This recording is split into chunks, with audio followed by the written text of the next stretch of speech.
Hello everyone, tonight we're stepping into the messy, fragile power of shamans, those so-called spirit specialists who could terrify a village but still couldn't keep their own. Stomach aches from being blamed on the gods, from being accused of cursing the crops when the rain refused to fall, to living under sexual taboos so strict a single kiss could supposedly sink a canoe fleet, to dying and being remembered not as a healer but as a dangerous ghost no one wanted to visit after dark. If you find these strange corners of history as addictive as I do, take a second to like the video and subscribe, but only if you genuinely enjoy getting lost in this mix of anthropology, absurdity, and midnight storytelling. And I'd love to know where you're tuning in from, and what time it is for you right now. There's something quietly magical about realizing we're all scattered across the world, sharing this moment together. So, dim the lights, pour some tea, maybe let the background hum of a fan join us. And let's drift into tonight's story of what shamans couldn't do to their tribes. Let me tell you about the person you could have been. Forget the cushy idea that if you'd been a shaman you'd have ruled your tribe like some mystical CEO with feathers in your hair and unlimited control over thunder. No, if you had been born into the role of shaman, your power would have looked impressive on paper, but felt a lot like being the understaffed intern of the cosmos. Everyone needed you, yes, but no one actually let you run the place. You weren't the king. You weren't even the deputy king. At best, you were the village's part-time customer service representative for the spirit world. And customer service, as you know, is not absolute power. It's politely listening to complaints you didn't cause and promising results you can't guarantee. See, shamans were never monarchs. That job went to chiefs, elders, or the guy who owned the most cattle and had enough sons to make sure no one argued. Your role handled the invisible. Heal fevers, chase away nightmares, pretend to negotiate with the dead when crops refused to grow. Meanwhile, the chief was the one who decided whether the village went to war, who got the better fishing grounds, or whose daughter was suddenly an excellent diplomatic asset. You might shake your rattle, but he signed the treaty. You might paint yourself with ash, but he decided whether you'd even have enough goats left to sacrifice in the first place. The irony is that outsiders often imagine shamans as all-powerful puppet masters pulling the strings of tribal life. In reality, you were more like a middle manager with no actual budget. The chief or council had the purse strings, the warriors had the spears, the elders had the gossip, and you had anxiety and some bones in a pouch. You couldn't just announce, "The spirits say, I deserve half the grain this season." You'd be laughed into silence. What you could do was say, "The spirits are displeased. Perhaps a communal feast is in order," and hope somebody with authority found your theatrics useful. If they didn't, congratulations. You'd just embarrassed yourself in front of the entire clan and given your rivals enough material for jokes around the fire for the next decade. And speaking of rivals, you didn't even monopolize the spirit hotline. In many places, there were several shamans in one community, sometimes male, sometimes female, each with different specialties. Healers, diviners, rain callers, which meant that if you failed, your neighbor shaman would gladly step in and collect the gratitude. Imagine being a surgeon whose patient walks out mid-operation to try the guy next door. Humbling doesn't begin to cover it. So no, you couldn't do whatever you wanted. You couldn't order a raid. You couldn't hoard cattle. You couldn't even sit at the council without being invited, and usually you weren't. At best, you whispered advice, wrapped in ritual ambiguity. And if it worked, everyone praised the spirits. If it failed, everyone looked at you like you'd misdialed the divine. That was the true weight of being a shaman, to hold enormous symbolic responsibility but almost no political leverage. To live in the strange limbo between revered and replaceable, sacred and expendable. And just when you thought at least you were indispensable, the community reminded you that even your visions had limits. Which leads us straight into another truth you wouldn't enjoy. As much as people feared you, you couldn't ignore their consent.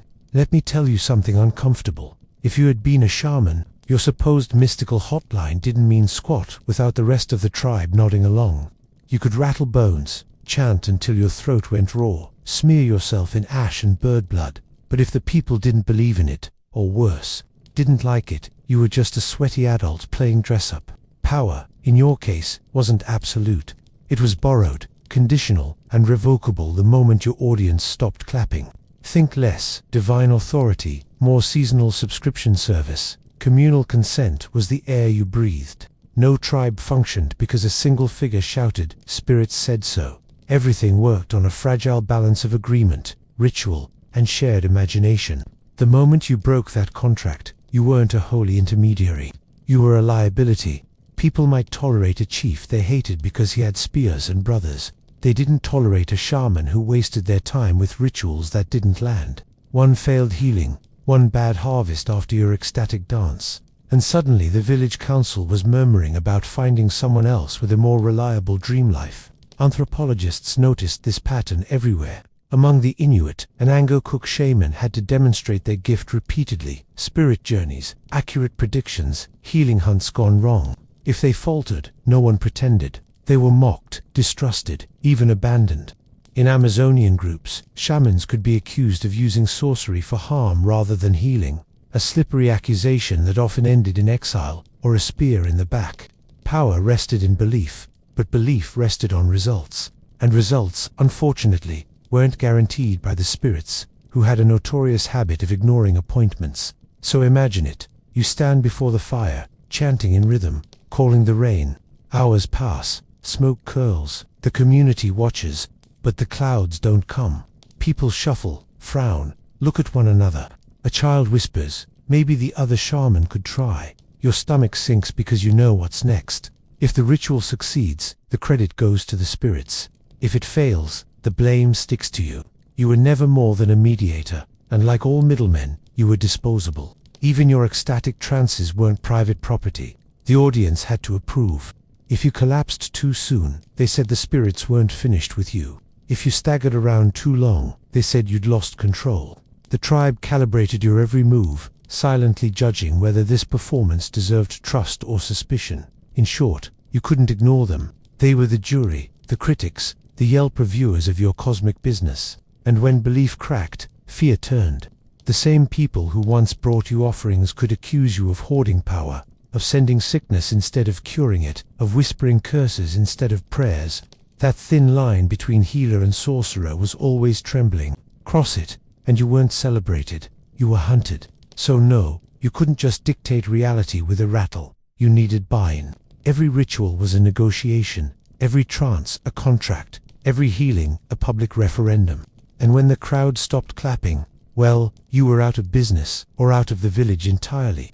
And speaking of obligations, even if you managed to keep the people's trust, don't imagine it bought you freedom, because the next reminder was even sharper. Being a shaman didn't excuse you from the dull, grinding duties of ordinary life. Let me ruin the fantasy a little further. If you had been a shaman, you didn't get to float around like a full-time mystic, draped in feathers and existing only on visions. No, you still had to haul firewood. You still had to dig tubers, mend roofs, and show up when the communal field needed tending. Being the spirit guide didn't exempt you from being a human with calluses. You weren't a floating oracle on a permanent gap year. You were part of an economy that ran on sweat. See, in most tribal settings, shamanic work wasn't a day job with dental benefits. It was part-time at best, gig work at worst. You might spend an evening chanting through smoke until your lungs burned. But come morning you were out with everyone else, hacking at soil with a stick, or following the hunt. And if you thought you could play the mystical card, "Sorry, I can't carry baskets, the spirits tire me out," you'd quickly discover how replaceable you really were. Spirits didn't weed gardens, people did. And if you didn't pull your weight, the tribe made sure you noticed. Even the perks came with obligations. Yes, people brought you gifts after healings, meat, tobacco, cloth. But those weren't luxuries. They were survival supplies you redistributed, consumed, or used in further rituals. You weren't hoarding treasure like a dragon. You were constantly in debt to the spirits and to the community. Among the Yanomami shamans were expected to use the food or goods they received to host others, to share, to fuel yet another ceremony. Your hut wasn't a palace. It was a revolving door of obligations, incense, and hungry visitors. And then there were kinship duties. You didn't escape family politics just because you had a few guardian spirits. If your sister's child was sick, you had to intervene. If your cousin accused another cousin of envy-driven witchcraft, you were dragged in to mediate. Your personal life was never private. In some societies, shamans were expected to maintain certain sexual restrictions, abstaining before rituals, avoiding taboo relationships, keeping their bodies ritually clean, That meant your romantic life wasn't your own either. Spirits got a say in your bedroom. Imagine explaining that to a partner. Sorry, we can't tonight. The jaguar spirit will be upset. And don't think aging excused you from this treadmill. Old shamans weren't pensioned off. They were still called to chant at funerals, bless hunts, or diagnose sickness. Your back might ache, your eyesight blur, but if a child coughed in the night, you were expected to shuffle over with your rattle. No excuses. Spirits didn't take retirement plans, and neither did the people leaning on you. So yes, you carried spirits, but you also carried baskets, expectations, gossip, and debts. Mystical power was never a ticket out of daily life. It was a layer added on top, heavy and unremovable. And every added layer made people watch you more closely. Which leads to another hard truth. When something went wrong, no one believed the spirits had simply ignored you. They believed you had failed. Let me break it to you gently. If you had been a shaman, people wouldn't expect miracles. They would demand them. Every fever, cough, nightmare, or stubbed toe came knocking at your door. And here's the rub. You couldn't actually fix everything. Not even close. Sure, you had chants, smoke, rattles, maybe some herbal brews.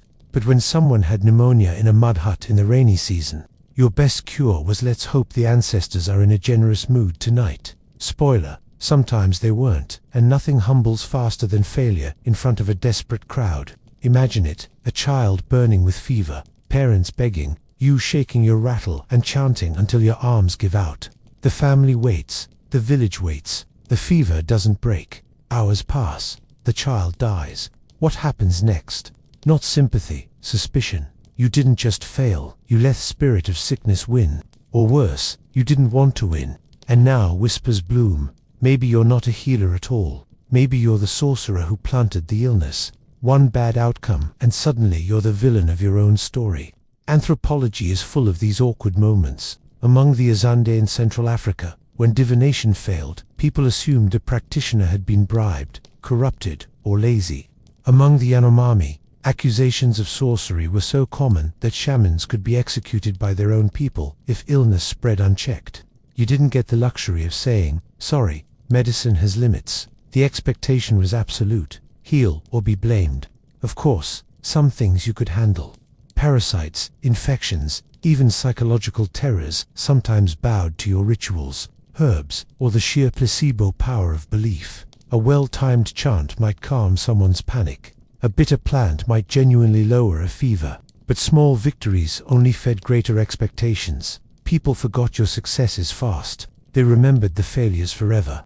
And since most deaths in tribal life came from things no one could stop, epidemics, snake bites, childbirth complications, you lived in constant risk of being held responsible for the inevitable. Your own body wasn't exempt either. If you got sick, you had to heal yourself. Imagine the irony of coughing blood while insisting the spirits were still on your side. Nobody trusted a sick shaman. If you couldn't fix your own rash, how could you cure a neighbor's blindness? In some cultures, shamans hid their illnesses or explained them away as battles with spirits. Convenient excuse, yes, but also dangerous. Lose too many of those battles, and people might decide to let you join the ancestors sooner than planned. And here's the cruel paradox. You had to fail eventually.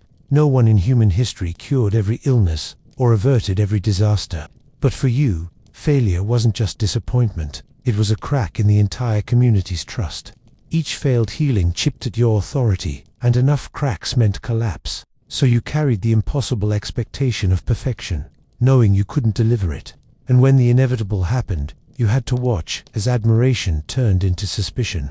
Which brings us straight to the next unsettling truth. Once suspicion entered the picture, the line between healer and villain was razor thin. Let me tell you something sharp. If you had been a shaman, you would have lived under the permanent shadow of suspicion. Revered, yes. Feared, absolutely. But trusted. Only up to the moment when someone's goat died unexpectedly, or their child broke out in a rash. Then all eyes turned to you. You were never safe from accusations, because the same powers that made you the healer could just as easily be flipped into charges of witchcraft, sorcery, or secret malice. Your status was a coin healer on one side, cursemaker on the other, and the village could flip it at any moment. Picture this: a neighbor's crops fail. They did everything right, planted on time, prayed at the right shrine. Now they're staring at a field of dust. Who's to blame? Not random chance, not poor soil, not a locust swarm. No, blame slides toward the figure who talks with spirits. You. After all, if you can heal sickness, why can't you fix the soil? And if you didn't fix it, maybe you caused it. It's a neat little trap. Your very reputation becomes evidence against you. Among the Shuar in the Amazon, shamans were as often feared for sending magical darts of illness as they were respected for pulling them out. Among the Azande oracles were pillaged. A verdict of guilt could as easily fall on you as anyone else. And in Siberian traditions, if someone died unexpectedly, the shaman was often interrogated to prove they hadn't let hostile spirits through the door. You weren't immune. You were the most obvious suspect. And accusations didn't just come from enemies. They came from family, too. Your own kin might turn on you if misfortune touched their household. Because here's the ugly truth. Being close to a shaman was as dangerous as being healed by one. If your ritual failed on a cousin, suddenly everyone wondered if you held a grudge. Did you secretly dislike him? Did you misdirect the chant? Envy, jealousy, or old grudges could be recast as sorcery in disguise. And once the whisper started, good luck stopping it. Word spread faster than smoke in a dry hut. Today, you're the healer who saved the chief's daughter. Tomorrow, you're the sorcerer who cursed the hunter's brother. And because nobody could see the spirits you claimed to work with, nobody could disprove the accusations either. Your innocence was as invisible as your guilt. Sometimes communities solved this tension with rituals of proof. You'd have to undergo a trial, swallow poison to demonstrate the spirits protected you, or endure fire without burning. Survive, and you were vindicated. Fail, and you'd be carried out feet first. The line between sacred and suspect was that fragile. So no, you couldn't stroll through life untouchable. You lived in a tightrope act, adored when things went well, hunted when they didn't, and the irony, even when you did everything right, you still had to obey rules that would trip you eventually. Because the spirits weren't the only ones watching, the community expected you to live inside a cage of taboos, where one wrong move meant exile or worse. Let me tell you about the leash you'd wear as a shaman. People thought you had freedom, a hotline to the gods, the luxury of breaking all the rules because you were the one who explained them. But in reality, you were shackled by more rules than anyone else. If a hunter ate the wrong animal, maybe he got a stomachache. If you broke a taboo, the whole village assumed the sky might collapse. Your body became a walking checklist of restrictions. Among the Siberian Ewenki, shamans avoided certain foods before rituals. No fish, no garlic, no blood. Among the Tucano of the northwest Amazon, a shaman had to abstain from sex before major ceremonies, sometimes for weeks, because spirits were apparently puritanical supervisors. And in Polynesian contexts, taboos on handling sacred objects or entering certain spaces applied twice as hard to ritual specialists. You weren't above the rules. You were the rules. That meant your life was one long performance of self-control. You couldn't casually share a meal without someone eyeing your plate. Is he eating the wrong root? Did he touch that meat too soon after ritual? One misstep, and the gossip mill spun. If the shaman's careless, maybe that's why our nets came up empty. Your digestion became everyone's business, and sex. Don't even think about privacy. Entire communities kept watch over your romantic life. In parts of the Amazon, people genuinely believed a shaman's semen could harm crops if spent carelessly. Among Arctic groups, breaking sexual taboos could be blamed for storms, famine, or seal shortages. Imagine the pressure of knowing an off-schedule kiss might sink a kayak fleet. One misplaced flirtation, and suddenly you're the headline. Shaman destroys harvest with lust. You also couldn't show ordinary emotions too freely. Anger could be read as witchcraft, sadness as weakness. Even laughter might be misinterpreted as mockery blessed by spirits. You had to act like a living ritual, every gesture studied, every mood weighed. Fun, spontaneity, mistakes, those were luxuries for people who didn't claim to balance the universe with their drum. The hypocrisy was brutal. Villagers expected you to bend reality with ecstatic trances, but they also expected you to obey every human rule without error. They wanted a magician, but one who was also a saint, a monk, a teetotaler, and a humble farmer rolled into one. And when you inevitably slipped, that single slip was taken as proof that your whole connection to the unseen had curdled. Because the stakes weren't just personal shame, they were cosmic. If you broke a taboo, People believed the spirits would punish everyone.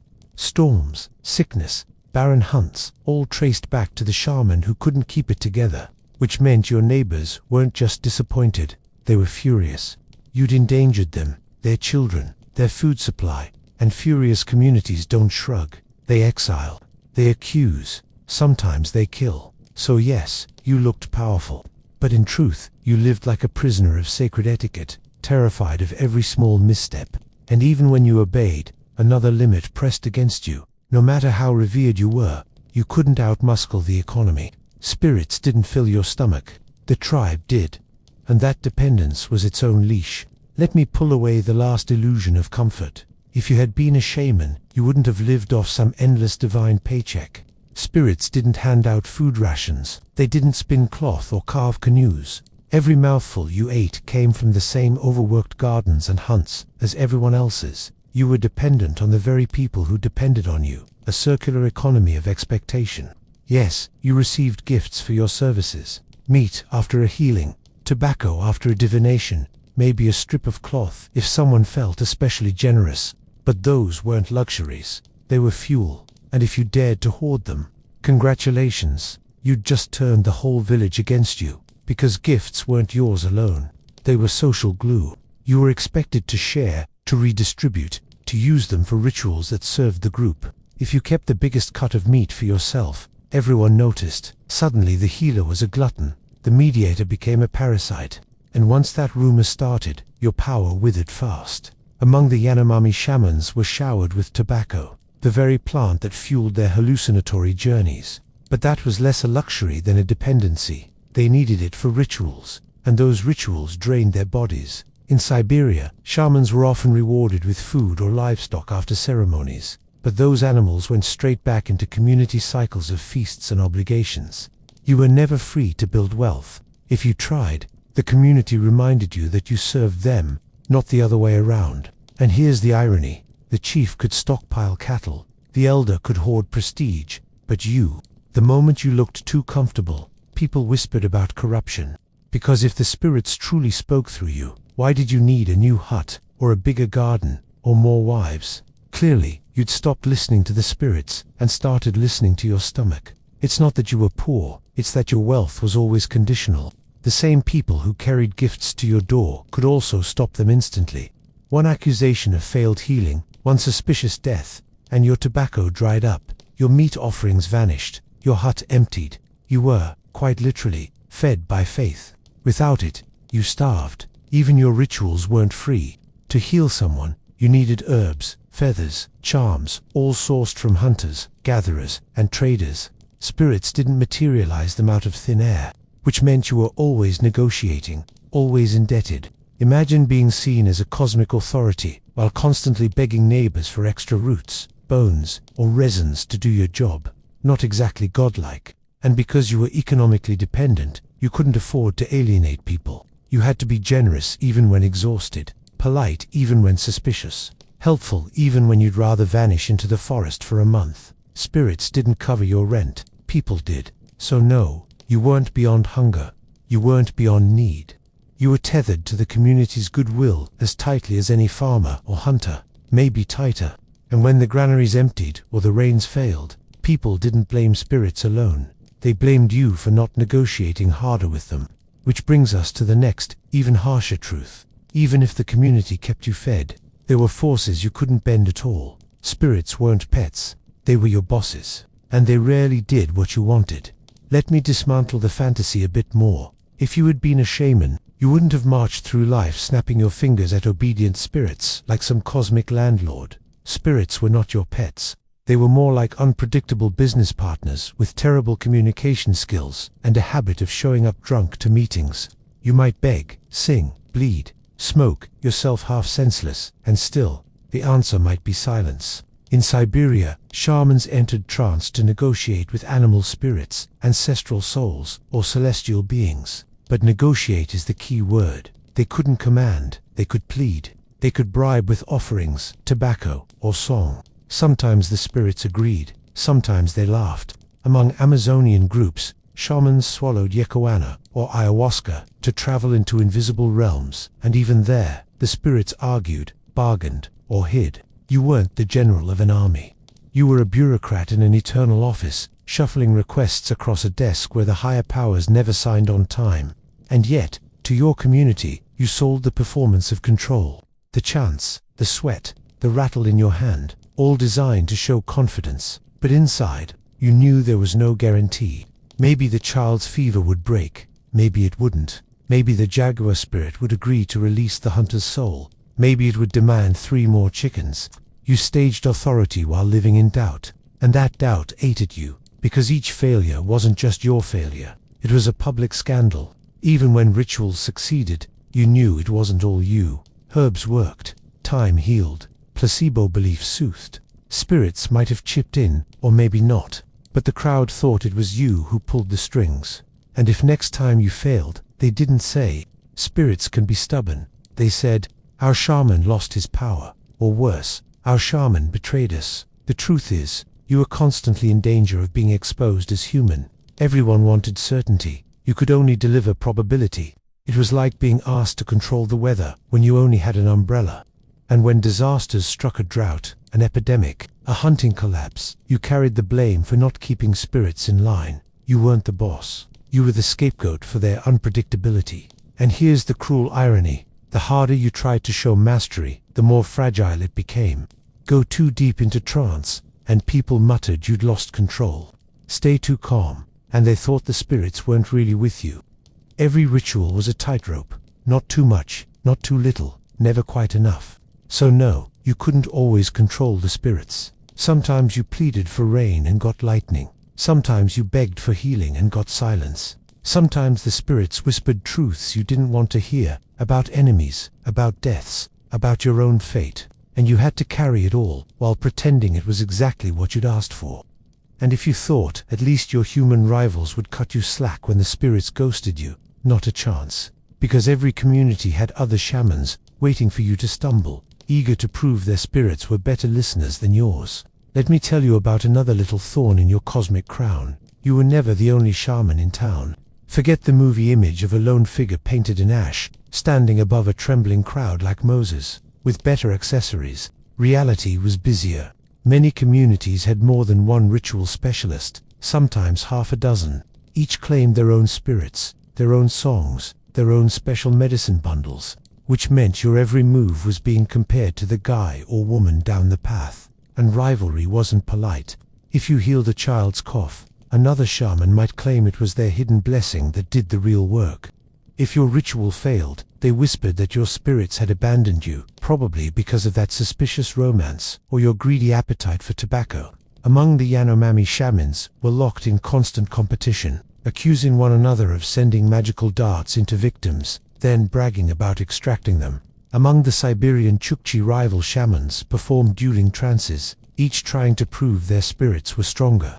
Imagine being trapped in an endless talent show where losing didn't just mean humiliation but possibly death. Because these rivalries weren't harmless gossip, they could turn lethal. A rival shaman could accuse you of sorcery, and suddenly you were on trial by ordeal. If someone important died, a hunter, a chief's son, a beloved child, fingers pointed fast. And if your rival had more allies, well, your trance might end with a spear instead of applause. It wasn't just competition over prestige, it was economics too. Remember, you lived on gifts. Tobacco, food, cloth, all of it came from the community's trust. But trust had a short shelf life. If another shaman was seen as more effective, gifts flowed to them instead of you. Your hut emptied, your fire went cold, and your influence shriveled. Rivalry was a matter of survival. Even your visions were suspect. You might declare that a sickness came from angry ancestors. Your rival would pipe up. No, it was caused by hostile spirits from your family line. Now the community had to choose whose story to believe, and whichever one they chose shaped your fate. Authority wasn't just cosmic. It was a popularity contest with deadly stakes. And the worst part, rivalries could creep into your dreams. Trance states weren't private havens, they were battlegrounds. Shamans spoke of spiritual combat, hurling darts, wrestling with invisible jaguars, even stealing each other's guardian spirits. If you woke from trance exhausted, half your strength gone, the community whispered, he lost to his rival in the spirit world. It wasn't metaphor, It was reputation damage carved into your bones. So you weren't an isolated sage, serenely communing with the unseen. You were locked in a career-long cage match against others who wanted your clients, your prestige, your offerings. And one mistake, one failed ritual, one suspicious illness, one jealous whisper could tip the scales against you. And if you thought maybe your gender gave you some edge, think again. Because while shamans sometimes crossed boundaries, wore clothes of the other sex, or embodied mixed roles, even that freedom had limits. Your society still wrapped you in expectations you couldn't fully escape. Let me tell you about the body you would have worn if you were a shaman. It wasn't your own, or at least, it wasn't entirely yours to define. People loved to imagine shamans as free agents who could slip between categories, bend gender at will, live beyond rules. And sure, sometimes you did. Many traditions gave shamans a kind of social license to blur lines, men dressing in women's clothing, women leading ceremonies normally reserved for men, some even adopting mixed roles that unsettled everyone else. It looked like freedom. It wasn't, because while you could stretch the categories, you couldn't escape them. Among the Siberian Chukchi male shamans sometimes took on feminine dress or mannerisms, claiming their spirits demanded it. In native North American groups like the Lakota, there were sacred roles for two-spirit individuals whose gender expression carried ritual weight. In the Amazon, women often held shamanic authority in childbirth and fertility rites, spaces men couldn't touch. All of this seems revolutionary until you realize it was still regulated, codified, and watched. The community tolerated the role not because they believed in gender liberation, but because they believed the spirits insisted on it. That meant your body was never just your body. It was a stage. Every gesture, garment, and partnership had to be justified by spirits, not desire. If you crossed lines too far outside those sanctioned boundaries, people whispered. If a man adopted female clothing without a spirit explanation, he was ridiculed. If a woman performed healing beyond her ritual domain, she risked accusations of witchcraft. You could stretch gender, yes, but only within the frame that tradition built for you. Step outside it, and the same people who once admired your ambiguity might turn you into an outcast. And even inside those tolerated roles, restrictions pressed hard. A woman shaman in a patrilineal society might wield spiritual authority in ritual, but still had no voice in council decisions. A man who embodied a feminine ritual role might be honored in trance but mocked in daily life. You weren't rewriting gender rules. You were borrowing temporary exemptions that expired the moment you stopped performing. And if you think spirits softened the weight of expectation, they didn't. Spirits themselves were often imagined in gendered ways. Fierce male warrior guides, nurturing female ancestral figures. Your role was to mirror or mediate those categories, not dissolve them. In fact, many communities saw gender-crossing shamans as necessary precisely because they balanced male and female forces, not because they eliminated the distinction. You were a bridge, not an escape. And bridges are only useful when people still recognize both sides. So, no, you didn't live outside gender. You lived at its edge, under constant scrutiny. Your freedom to shift was granted only as long as it served the community's ritual logic. And if the community grew uncomfortable, if someone claimed your spirits were lies, or if political winds shifted, that freedom evaporated instantly, which meant that, for all your borrowed authority, you were still trapped in a human body, subject to the same decay, weakness, and restrictions as anyone else. Because while the tribe expected you to wrestle spirits, they also watched you age, stumble, and die just like them. Let me break another illusion. If you had been a shaman, your sacred status didn't buy you a longer warranty. You still aged, your back still stiffened, your eyes still blurred, your joints still cracked like dry branches in winter. People may have called you the bridge to the other world, but the bridge itself sagged with time. Spirits didn't hand out anti-aging potions. They handed out more work. Think of it this way. Ordinary elders could at least complain about their aches and be excused from the hunt. You had to chant through them. Imagine croaking out a spirit song with half your teeth gone and your lungs rattling like gourds. Among the Iwanki of Siberia, shamans were expected to keep performing well into old age, guiding souls, curing sickness, interpreting dreams. Retirement wasn't a concept. The community didn't care if you were tired. As long as you could still wave a drum, you were on call. And death didn't spare you either. A warrior could fall in battle and be remembered with honor. A farmer could die in sleep and leave behind a field. Your death was a political event. Sometimes people buried your drum with you to keep your spirit from wandering back. Sometimes they burned your hut to erase traces of dangerous power. In parts of Amazonia, shamans who died were feared as especially potent ghosts, capable of haunting the living with unfinished business. You weren't remembered as dear grandpa. You were remembered as don't go near that grave after dark. Even before death, your decline was a problem. If your healing weakened with age, people didn't say, he's getting old. They said, the spirits abandoned him. Your reputation could rot faster than your body. That's why many traditions forced older shamans to pass their knowledge to apprentices, not as a gentle mentorship program, but as insurance. If you didn't, the community might suspect you planned to curse them with your last breath. And you knew the irony too well. You, the one who diagnosed illnesses and blamed taboos, couldn't heal your own decline. Your cataracts weren't caused by an angry ancestor. Your failing knees weren't the work of a rival's curse. They were just life. But if you admitted that, if you said not everything is spirits, sometimes it's just age, you risked unraveling the entire belief system that kept you fed. So you kept up the act, even as your body betrayed you. And when death finally came, it wasn't peaceful, it was ritual. Your passing demanded ceremonies, chants, protective barriers, sometimes outright panic, because unlike ordinary souls, yours was considered too powerful, too volatile. Communities feared you'd linger, meddle, or attack from beyond. Your status never ended, it just shifted from suspicious neighbor to dangerous ghost. So no, you weren't free from aging and death. You were trapped by them, judged more harshly than anyone else, and remembered less as a human being than as a source of ongoing risk.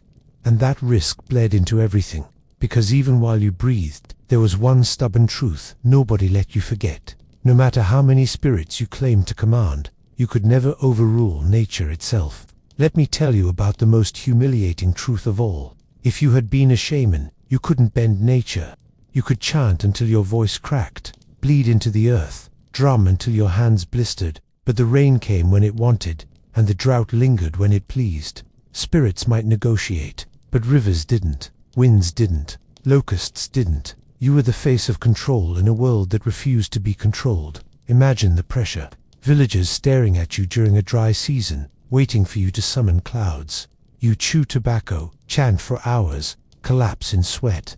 A few days later, still no rain. Now every cracked mud line in the field points at you. If the flood came too strong, drowning homes, it was still your fault. You weren't credited with balance, you were blamed for imbalance. Among the Navajo medicine men were expected to restore harmony, through ritual. If harmony didn't return, that meant the ritual had failed, not the weather. In Siberia, if the hunt failed, shamans were accused of losing touch with animal spirits. Nature's indifference became your incompetence, and the disasters never stopped coming. Epidemics, storms, barren hunts. Did the shaman fail? Or worse, cause it? In Amazonian groups, rival shamans were often blamed for illnesses. Someone had to be guilty. In Polynesia, breaking a taboo could supposedly unleash cyclones. Convenient, isn't it? When nature misbehaved, someone needed to be blamed, and you were standing right there with feathers in your hair and smoke in your lungs. You couldn't shrug and say, that's just how ecosystems work. The entire point of your job was to prevent just how ecosystems work. If the fish didn't return to the river, people wanted explanations. Were the ancestors angry? Did someone break a sexual taboo? Did you forget a chant? A modern farmer gets bad weather and curses the forecast. A tribal community got bad weather and cursed you. And here's the irony. Sometimes your rituals seemed to work. A rain dance followed by a storm, a chant before the hunt, then a lucky kill. That was enough to reinforce the system. You took the credit when nature aligned, and you took the blame when it didn't. You lived on a knife edge of coincidence. Your body carried the weight of those expectations. When drought stretched on, you grew thinner with everyone else. Stomach empty, faith under siege, and still, people asked for more rituals, more dances, more sacrifices. They wanted you to wrestle clouds into shape, whisper to rivers, coax animals back into traps. You couldn't say no, because the moment you admitted weakness, the whispers began again. Maybe your rival's spirits were stronger. Maybe you'd betrayed them. maybe you deserved exile. So no, you couldn't overrule nature. You could only stage elaborate negotiations with it and pretend to win occasionally. And even that pretense came with risk, because nature wasn't the only thing you couldn't control. The humans around you, chiefs, elders, warriors, had their own agendas. And no matter how deep your trances went, you could never claim authority over politics. Let me clear up another illusion. If you had been a shaman, you wouldn't have towered above chiefs, councils, or elders like some untouchable oracle. You might have been the voice of spirits, but they were the ones holding spears, land, and food. Your drum didn't decide when to raid a neighboring village. Your chant didn't allocate farmland. Power in tribal life was messy, layered, and you were never the top layer. Across the globe, the pattern held. In Polynesian islands, high chiefs dictated politics, while priests and shamans served as advisors at best. Among the Yanomami, headmen led raids and feasts, while shamans were consulted, but never in command. In Siberia, Elwenki shamans needed clan elders' approval for major rituals. You were the spiritual technician, not the CEO. Imagine a modern doctor who gets consulted during crises, but has no vote in parliament. That was you. And if you ever forgot your place, someone reminded you quickly. Chiefs didn't hesitate to clip the wings of shamans who overstepped. You might whisper that the spirits advised against war, but if the chief's brothers wanted glory, guess whose vision suddenly mattered less? Yours. Ignore that, and you'd find yourself conveniently accused of sorcery. Stripped of offerings, maybe retired in a ditch. Your survival often depended on politics more than spirits. If you backed the wrong family in a feud, you became expendable. If your visions supported a chief's rival, you were dangerous. Even your cures were political. Heal the wrong person too well, and others whispered that you were playing favorites. In some Amazonian groups, shamans were executed, not because their rituals failed, but because they were seen as aligning with the wrong faction. And don't think you could appeal to the spirits to bail you out. Spirits didn't feed warriors or settle land disputes. They didn't stop arrows in flight. The chief had men who could do that. The council had authority to exile you. All your visions amounted to theater unless politics signed off, which meant you spent as much energy managing human egos as you did chasing spirits through trance. Sometimes, chiefs exploited you. They'd parade you out during ceremonies to legitimize their decisions, turning your supposed independence into their propaganda.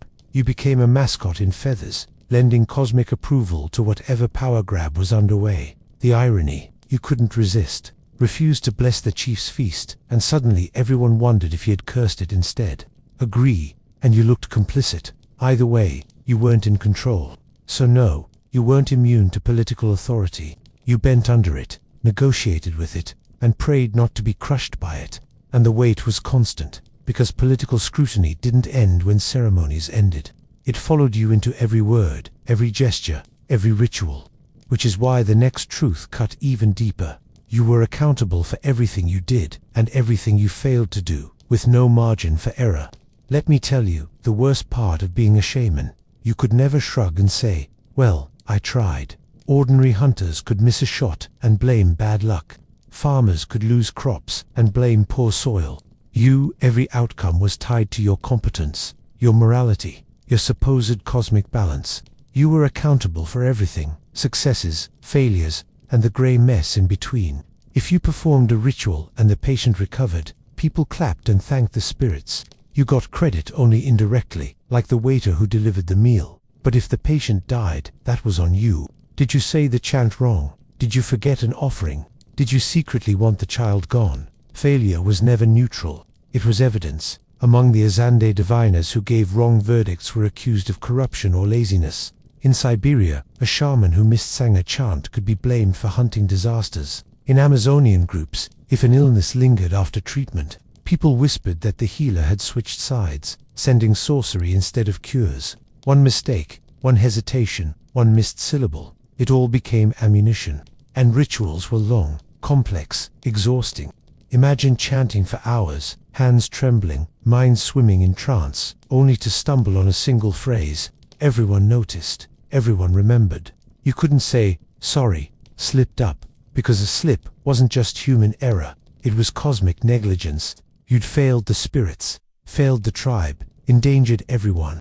And people didn't forgive that lightly. Accountability reached absurd levels. Did someone dream badly after your ritual? That meant you'd let hostile spirits sneak through. Did an animal die unexpectedly? You must have misdirected your offering. Even natural disasters became your fault. A drought wasn't just weather. It was proof that your negotiations with the sky were sloppy. And if you tried to defend yourself, no, the spirits are just unpredictable. You only dug deeper, because your whole authority rested on the illusion that you knew how to handle unpredictability. To admit otherwise was to admit you were useless, which meant accountability wasn't just external. It ate you from the inside.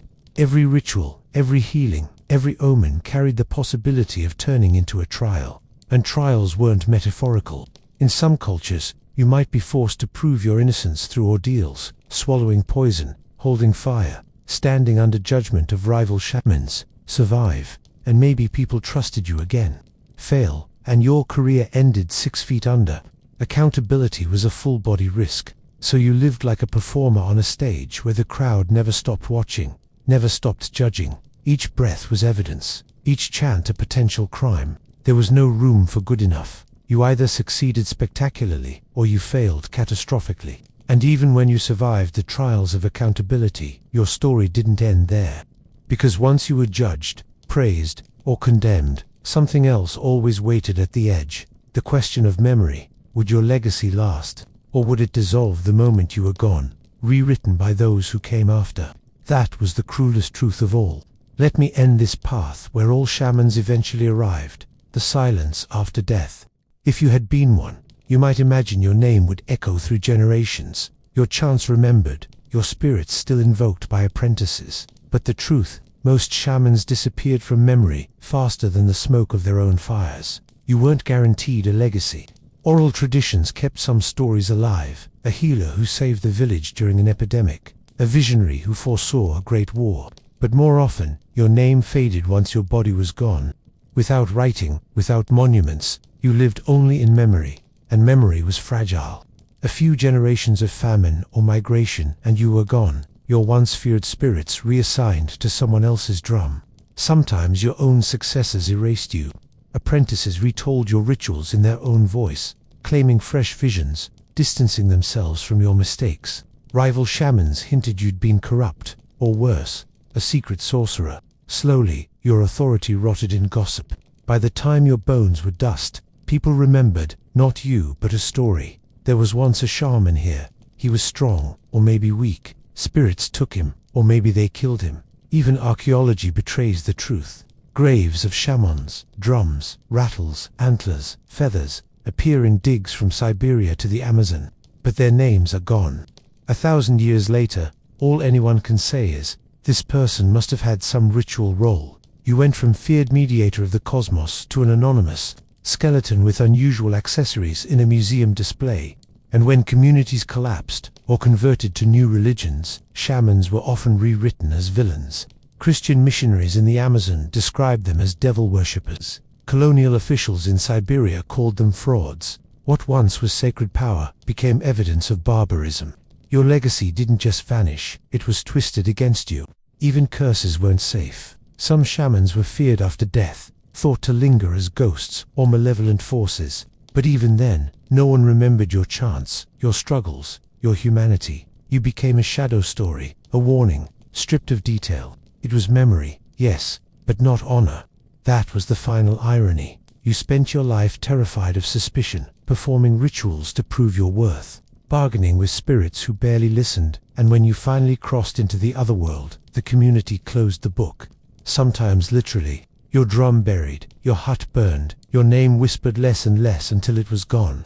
You, who once stood trembling and ecstatic at the center of every crisis, ended up filed away in the oblivion of collective forgetfulness. So no, you weren't guaranteed a legacy. You could give your life to spirits and still become nothing more than an artifact, a cautionary tale, or a forgotten name in a chant no one remembers how to sing. And if you thought being a shaman meant escaping mortality, history laughs. You carried power, yes, you carried fear, you carried limits. And when you were gone, the only thing guaranteed was that the next shaman would step forward, shake their rattle, and let your memory dissolve like smoke. Shamans were celebrated as healers, but they lived under the sharpest edge of expectation. Every cure had to work. When someone came with a fever, the drumbeat began, the chants rose, smoke thickened in the hut. The ritual played out like theater, convincing everyone that invisible forces were being bent into place. And if the sick person recovered, the village cheered. If they didn't, the story turned quickly. The healer was no longer a savior. They were a fraud, or worse, a secret enemy who wanted the illness to win. The double bind was ruthless. Success was attributed to spirits, while failure was blamed squarely on the shaman. Among the Azandai, when diviners offered the wrong verdict, or medicine failed, the conclusion wasn't, well, nobody's perfect. It was corruption. They must have been bribed, lazy, or in league with darker powers. In the Amazon, shamans risked similar suspicion when patients failed to improve. Accusations of sorcery emerged like smoke from damp wood. The very person who tried to heal could suddenly be condemned as the one who planted the sickness in the first place. The pattern was brutal but logical. In small-scale societies, illness was rarely seen as random. A cough, a miscarriage, a sudden death, none of it was chalked up to bacteria or bad luck. Someone had caused it. And the person who claimed to traffic with spirits was the obvious suspect. Fail once too often, and the healer turned into the culprit. Imagine the scene. A child burning with fever, the shaman shaking rattles deep into the night, neighbors pressed around the fire. The family waits for the temperature to break. Hours pass, the child grows weaker. By dawn, silence. Now the whispers start. Maybe the chants were wrong. Maybe the healer had grown careless. Or maybe this wasn't a healer at all, but a sorcerer hiding in plain sight. The same hands that rattled the gourd might have thrown invisible darts of sickness. In some traditions, the punishment was exile. Send the shaman away before their power poisoned the whole community. In others, it was execution. Anthropologists recorded cases among Amazonian peoples where a failed healer was killed outright after repeated accusations. The logic was chilling. Better to remove the dangerous intermediary than risk more deaths, and the shaman knew it. Each ritual carried not just the weight of spirits, but the risk of suspicion. A failed cure wasn't just a personal disappointment, it was a potential death sentence. The role demanded confidence even when outcomes were uncertain, because hesitation itself looked guilty. And once suspicion took root, it never stopped at failure. It grew, tangled with envy, fear, and rivalry, until the healer who had once saved lives was recast as the one destroying them, which leads directly into the darker shadow hovering over every shaman's fire, the accusation of sorcery. The same skills that made shamans valuable also made them terrifying. If a person could call spirits to heal, what stopped them from calling spirits to harm? The line between healer and sorcerer was as thin as smoke, and every community lived with the uneasy knowledge that their most trusted figure might also be their greatest threat.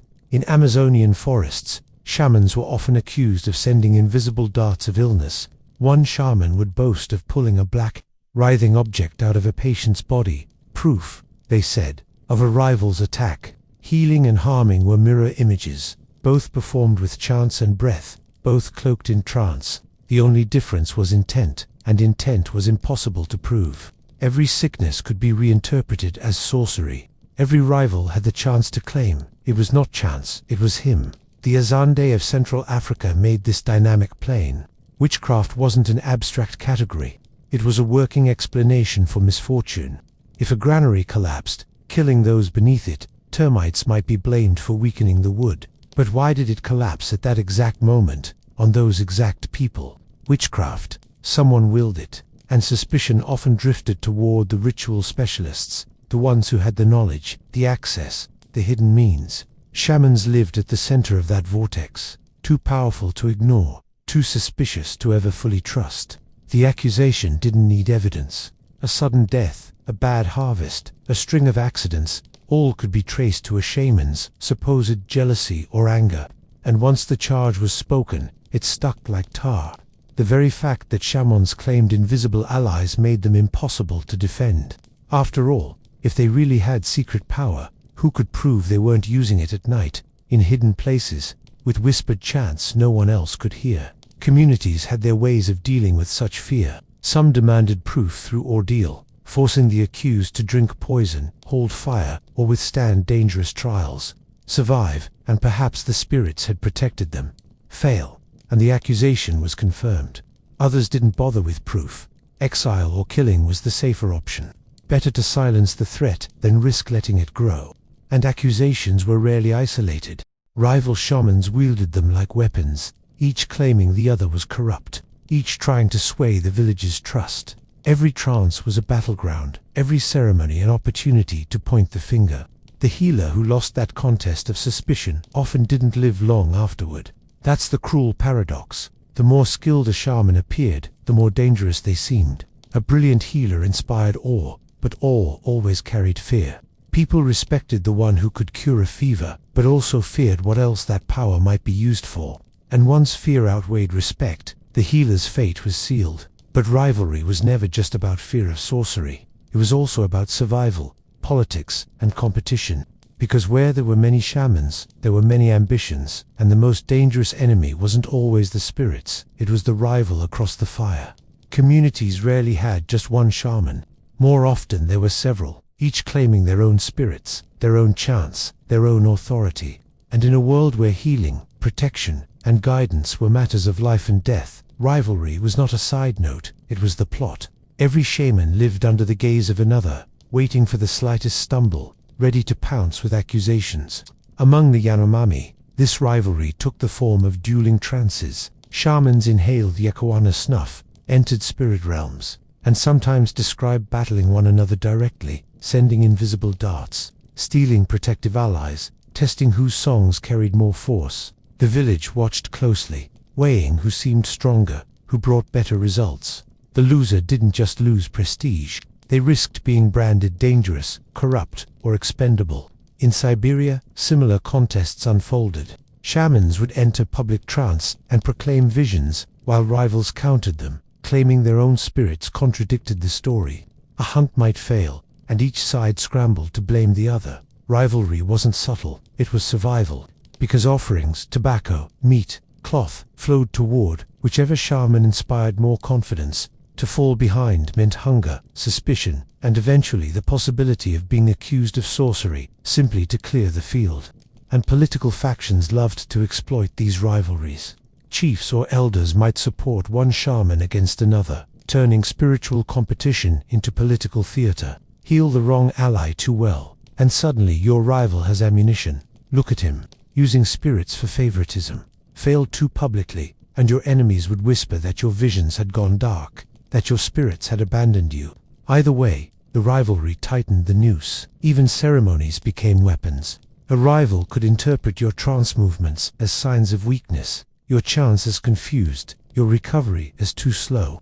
Imagine collapsing from exhaustion after hours of drumming, only to wake to rumors that you'd been defeated in the spirit world by another shaman. The competition never ended, and every ritual became a referendum on your authority. The stakes were higher than reputation. Rivalries could escalate into violence. A rival might accuse you directly of causing deaths, stirring the community toward exile or execution. Shamans were killed not just by angry villagers, but by other shamans, maneuvering behind the scenes. It was professional rivalry sharpened into existential threat. And yet, the role demanded constant cooperation with the same rivals. Shamans sometimes worked together in ceremonies, chanting side by side, even while distrusting each other's every word. It was like performing a duet with someone you suspected of trying to poison your food. The public saw harmony. Behind the smoke, suspicion smoldered. So rivalry was baked into the very fabric of shamanic life. Each success made you more visible, but each failure gave your rivals fresh kindling. And while you could sometimes outmaneuver another human competitor, there was one kind of opposition you could never escape. The chiefs and elders who sat above all of it, ready to remind shamans that however powerful they seemed, they were never the ones making the rules. Shamans never floated above politics, no matter how much smoke they blew into the air. They might chant about cosmic balance, but the real balance of power sat in the hands of chiefs, elders, or councils who controlled land, warriors, and resources. And nothing unsettled authority more than a ritual specialist who started to believe his own press. In Polynesia, chiefs held supreme authority over land and people, while priestly shamans legitimized their rule through ritual.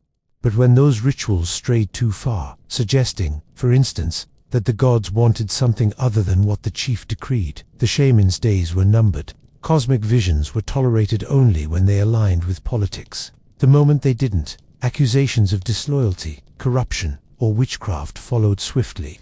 Amazonian shamans faced a similar problem. Headmen led raids, organized feasts, and commanded warriors. Shamans might advise, but they couldn't command. If a shaman's ritual opposed a headman's agenda, it wasn't treated as sacred truth, it was treated as sabotage. And sabotage, in small-scale societies where survival hung on unity, wasn't a spiritual misdemeanor, it was a threat to the group itself. Even in Siberian groups, like the Iwenki shamans, performed with the blessing of clan elders. Without that approval, ceremonies risked being seen as dangerous, not protective. A shaman who grew too independent, too outspoken, could suddenly find his legitimacy revoked. Spirits may have whispered in his ear, but if the council wasn't listening, he had no ground to stand on. The irony was sharp. Shamans were often used as mouthpieces for political decisions. Chiefs paraded them out to bless hunts, sanctify marriages, or justify war. They were useful props, lending sacred weight to human ambitions. But the moment they tried to seize the stage for themselves, the role snapped shut like a trap. Shamans who overstepped were silenced, exiled, or in some cases killed, a grim reminder of who truly held the reins. And chiefs had plenty of tools for neutralizing troublesome shamans. A whisper about failed healings here, a hint of sorcery there, and the village mood turned cold. Political authority rarely needed to strike directly. The people themselves, frightened of an uncooperative shaman, would push for exile or execution. Authority weaponized fear, and shamans were rarely strong enough to resist it. So while they danced with spirits, they danced even more carefully around chiefs and elders. Their survival depended not just on curing sickness or calming storms, but on never contradicting the human power structure that framed their world. The role was less mystical independence and more strategic obedience. And yet, even obedience wasn't always protection. Because no matter how loyal a shaman appeared, there were forces beyond politics that made them convenient scapegoats. When nature itself turned hostile, when floods, droughts, or epidemics struck, people often found it easier to blame the shaman than to admit the world was uncontrollable. When rivers dried up, when storms tore roofs from homes, when hunters came back empty-handed, there was never such a thing as bad luck. Misfortune demanded explanation, and explanations demanded someone to blame. Shamans lived at the crossroads of expectation and fear, which meant when nature turned cruel, suspicion settled directly on their shoulders. A drought was never just a drought. It was the healer's failure to appease the sky. Among Arctic groups, shamans were held accountable when seal hunts collapsed. Clearly they had offended the animal spirits, or let taboos slip. In the tropics, crop failures were traced to broken rituals, forgotten offerings, or intentional malice hidden behind a chant. Communities rarely admitted that weather and disease had their own chaotic rhythm. Instead, they saw a human hand in the imbalance, and the hand most likely belonged to the person who claimed to negotiate with spirits. The logic was merciless. If shamans had the power to heal the sick, surely they had the power to steady the floods, or coax animals back to the hunt. If those powers didn't show results, then either they were incompetent, or worse, they had turned their gifts against the very people who trusted them. One cracked field of corn could unravel years of faith, and the pressure wasn't abstract. Entire communities depended on a fragile balance of harvest and hunt. In the Amazon, a single failed season could mean starvation. In Siberia, a missed migration of reindeer threatened the survival of whole clans. In such conditions, patience was a luxury. People demanded answers, demanded someone to hold accountable, demanded a culprit. And the shaman, sitting at the center of ritual life, fit the role too neatly. Blame carried consequences. Sometimes it meant exile, sending the accused away into the forest or tundra to starve alone. Other times it meant execution, a brutal sacrifice to restore balance by removing the supposed source of disorder. It was not enough to endure the disaster. Someone had to pay for it, and the shaman was already half guilty by association. Even when shamans tried to defend themselves, their words often worked against them. To admit they couldn't control the rain was to admit weakness. To claim rival spirits interfered was to sound like an excuse. To suggest the community had broken a taboo shifted blame back onto the people, a dangerous move that could turn the entire village against them. There was no safe defense. Every explanation could be twisted into proof of guilt. The irony of it all was that the more unpredictable nature became, the more people clung to shamans, demanding ceremonies, dances, and sacrifices. The very disasters that destroyed faith also deepened dependence, and each demand increased the risk of failure, making the cycle tighter, harsher, more unforgiving. And disasters weren't the only trigger for suspicion. Even in times of calm, shamans walked a narrow path lined with rules, dietary restrictions, sexual taboos, ritual purities. Stepped too far outside those limits, and blame arrived even without thunder in the sky. For shamans, survival wasn't just about curing sickness or outmaneuvering rivals. It was about walking a tightrope of taboos so narrow that one wrong step could send them crashing into exile or death. The role came with rules stacked higher than anyone else's, and those rules reached into every corner of daily life. Food was never just food. Among Siberian shamans, eating the wrong animal before a ritual, fish when purity demanded reindeer, blood when spirits required abstinence, was seen as polluting their power. In the Amazon, certain plants and meats were strictly off limits, especially before ceremonies. A careless bite could be read as proof that the shaman's spirit allies had fled. And once people believed the spirits had fled, what use was a healer who had no one left to bargain with? Sexual restrictions were even harsher. Many traditions demanded abstinence before rituals, sometimes for weeks. In some Arctic groups, breaking those rules was said to anger the sea goddess herself, dooming hunters to return empty-handed. Imagine the pressure of knowing one forbidden touch could sink an entire fleet. Communities watched closely, interpreting even rumors of misconduct as evidence that a shaman's power had curdled. And these rules weren't private. They were public property, scrutinized by neighbors, cousins, rivals. If a shaman showed signs of indulgence, too much food, too much intimacy, too much laughter, at the wrong time, suspicion bloomed. People asked, how can he keep balance for us if he can't keep balance for himself? The answer often came swiftly: he couldn't. And if he couldn't, he didn't deserve to stay. The hypocrisy was sharp. Shamans were asked to endure trances, bleed for spirits, carry the burden of cosmic negotiation, but also to live like saints. Hunters could gorge themselves after a kill. Elders could drink until they collapsed. But if a shaman slipped once, it became a crisis. One broken rule was all it took to transform a respected healer into a dangerous fraud. And communities didn't just scold, they punished. Sometimes the shaman was forced into ordeals to prove purity, swallowing poison to show spirits still protected them, or standing in fire to demonstrate immunity. Survive, and maybe suspicion quieted. Fail, and the trial itself became the execution. The danger was constant. A stomachache after the wrong meal could be read as a spiritual betrayal. An accidental glance at someone else's partner could be reinterpreted as lust that angered spirits. The body itself was a trap, and shamans lived inside it with no margin for error. And when they stumbled, when they broke one taboo too many, the result was the same as if they had failed a cure or summoned the wrong storm: exile or death. The rules weren't flexible. They were designed to keep shamans perpetually on edge, forever proving themselves. And that edge cut deeper when envy entered the picture, because suspicion didn't always need broken rules or failed rituals. Sometimes all it took was jealousy, the belief that a shaman's power had been twisted by personal grudges, envy, or hidden malice. Power in small communities is never invisible, and shamanic power least of all. Every healing, every trance, every chant pulled eyes toward the figure at the fire. Respect was there, yes, but so was fear, and fear had a way of turning into envy. The healer who cured a chief's child might be quietly resented by the hunter whose son died under the same roof. The woman who credited the shaman for saving her pregnancy could become the focus of whispers. Maybe he wanted her gratitude to mean something more. Success created suspicion as surely as failure did. In many societies, shamans were believed to wield both hands of power, one to heal, the other to harm. If someone fell ill suddenly, neighbors asked, not just who can cure this, but who wanted this. Jealousy and envy were seen as potent spiritual forces, capable of twisting ritual knowledge into weapons. And shamans, who knew the chants and held the allies, were the easiest to suspect. Among the Yanomami, shamans accused rivals of sending spirit darts, invisible projectiles that lodged inside the body, causing illness. The healer who extracted them in ceremony often named the rival who supposedly shot them. Healing was never neutral. It was evidence, testimony, a way of pointing blame. And once named, a shaman could find themselves marked for retaliation.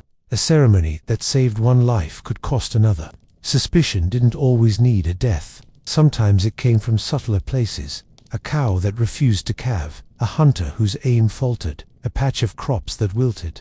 Misfortune clung to envy, and envy clung to shamans. Even a smile at the wrong moment could be twisted into proof, a smirk suggesting secret, satisfaction at another's misfortune. People watched too closely, read too much into gestures, always half ready to believe the shaman had turned their power inward against the community.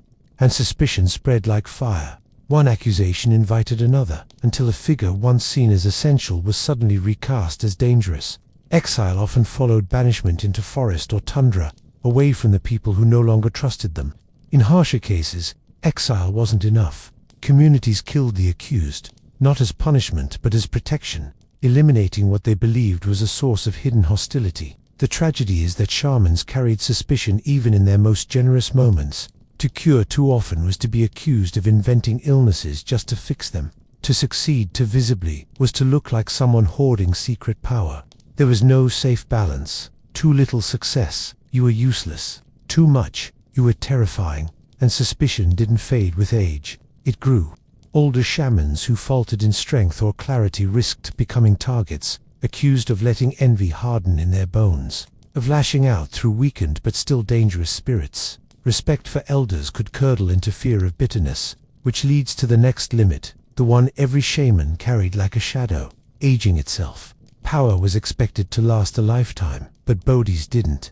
And when the body failed, the community rarely forgave the spirit worker for reminding them they were mortal too.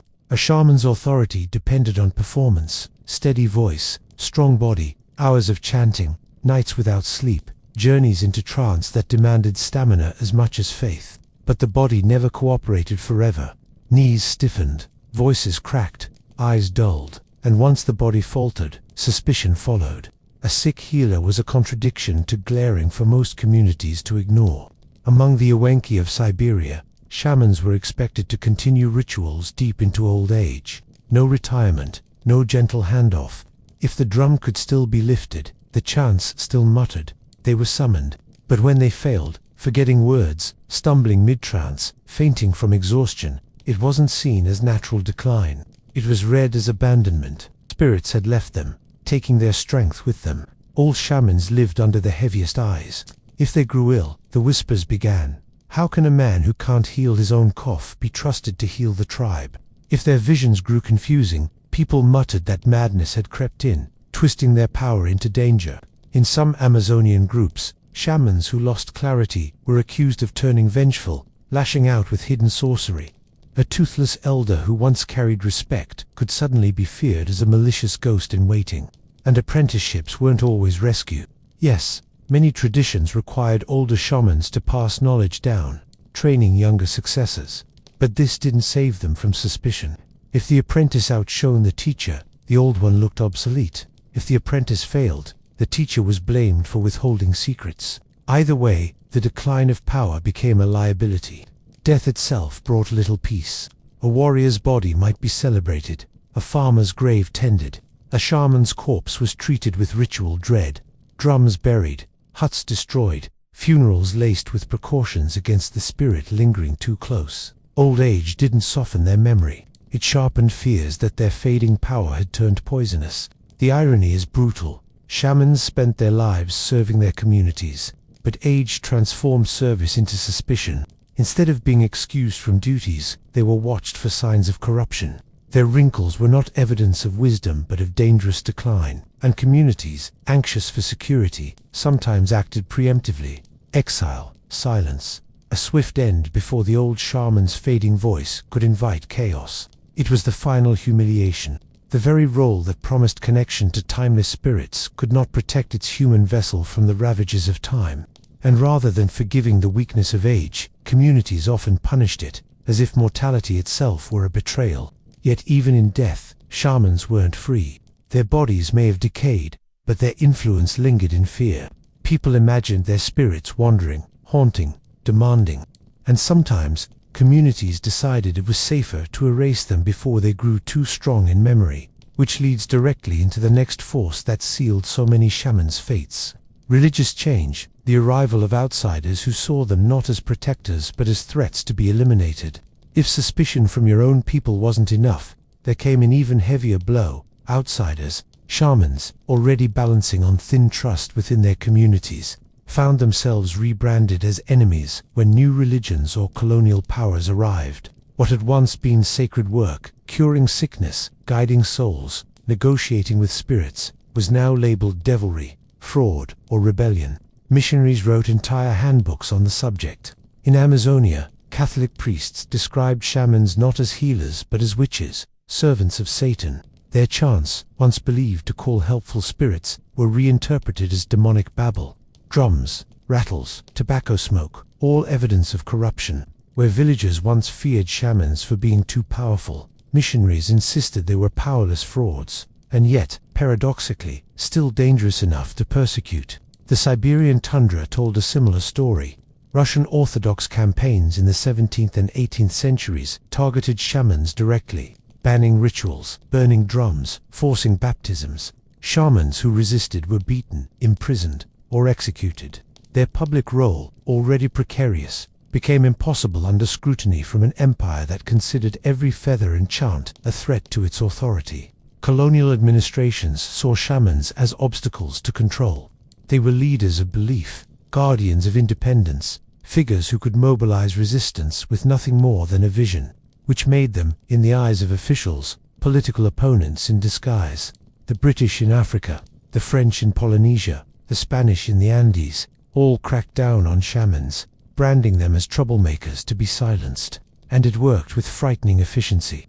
Communities, already conditioned to distrust shamans after failed healings or suspected sorcery, sometimes sided with missionaries or colonial powers in condemning their own healers. Old suspicions blended with new propaganda, and shamans were exiled, stripped of authority, or quietly killed. The accusations were familiar, only dressed in foreign language: fraud, corruption, evil. The irony is that the very skills shamans wielded, trance, song, charisma, made them seem too powerful to tolerate under new religious orders. Their ability to hold an audience, to embody mystery, was competition for priests and pastors, and so they became targets, erased not just for what they had done, but for what they symbolized: a way of life that resisted replacement. Some adapted. They disguised rituals, merged chants with Christian prayers, rebranded themselves as folk healers instead of spirit workers. But others refused, and refusal often ended in exile, prison, or death. The drum silenced, the rattle confiscated, the chants forbidden. The performance of power was dismantled piece by piece. And yet, even stripped of their tools, shamans never fully disappeared. Fear lingered. Communities still whispered that the old ones carried secret knowledge, that their spirits roamed in the dark. Outsiders might suppress the ceremonies, but memory had its own resistance.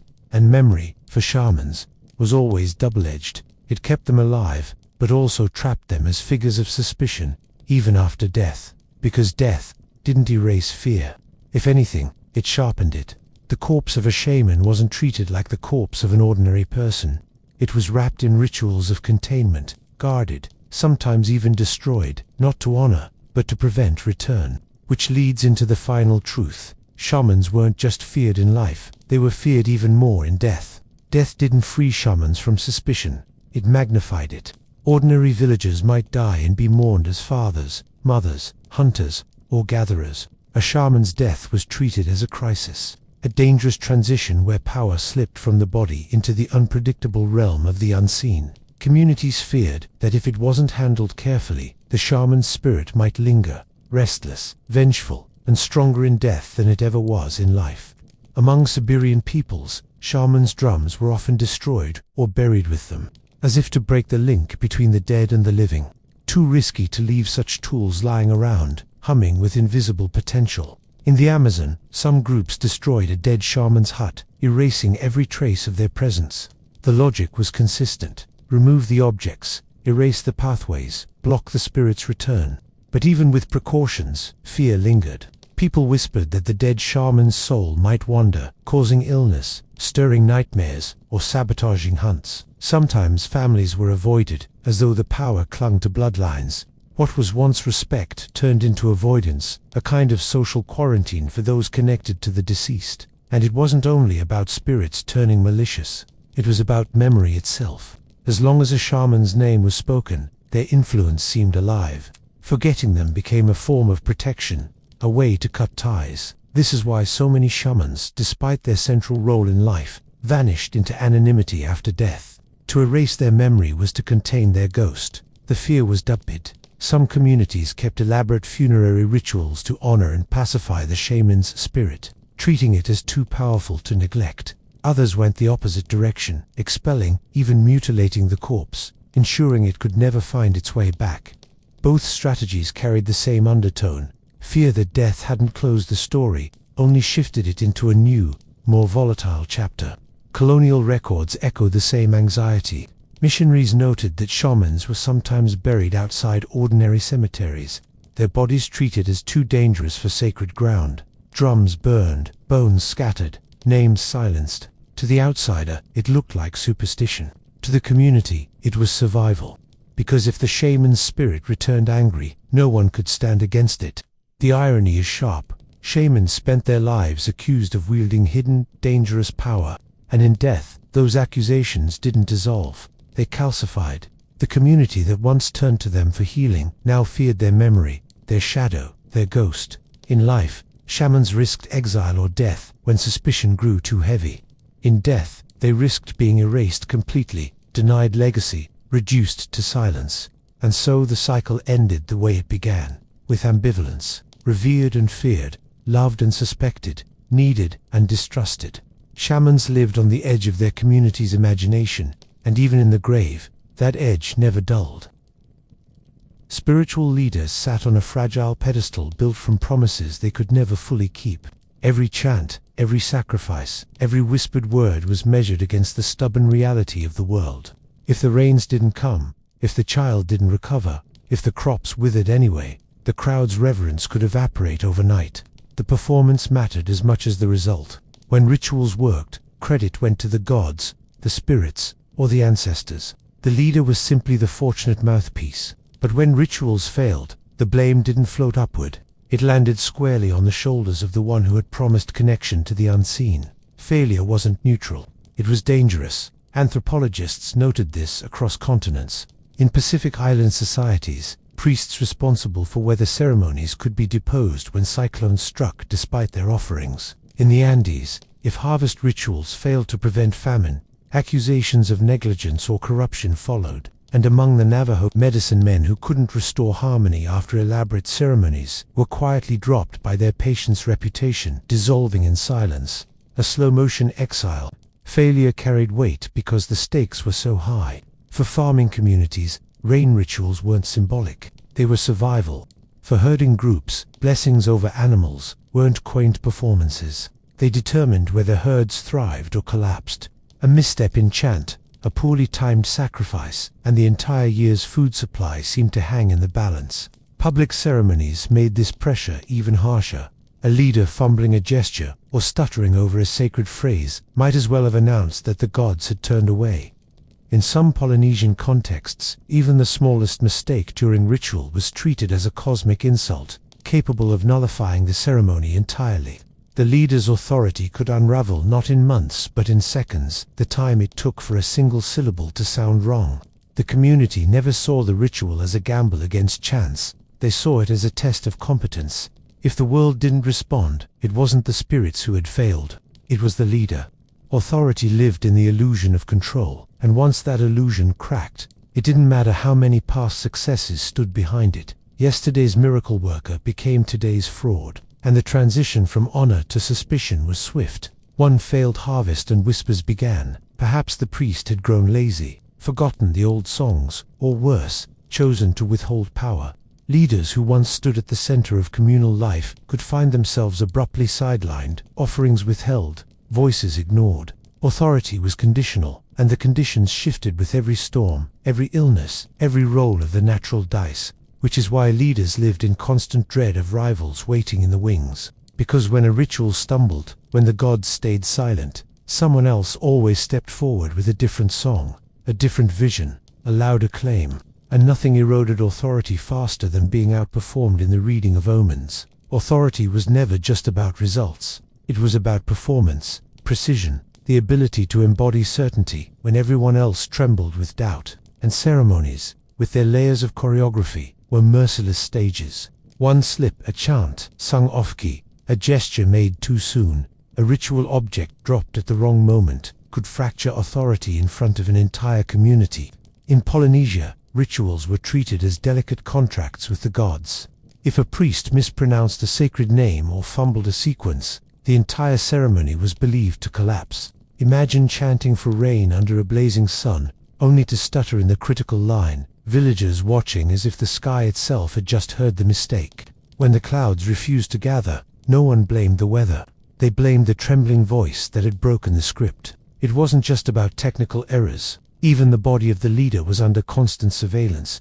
A cough in the middle of a sacrifice, a stumble on temple stairs, a moment of sweat dripping down the wrong cheek, all became signs. The community read weakness into every twitch. To lead rituals meant living as a flawless instrument, where humanity itself was seen as contamination. The Aztecs took this further with omens. Priests reading the stars or fire patterns couldn't afford hesitation.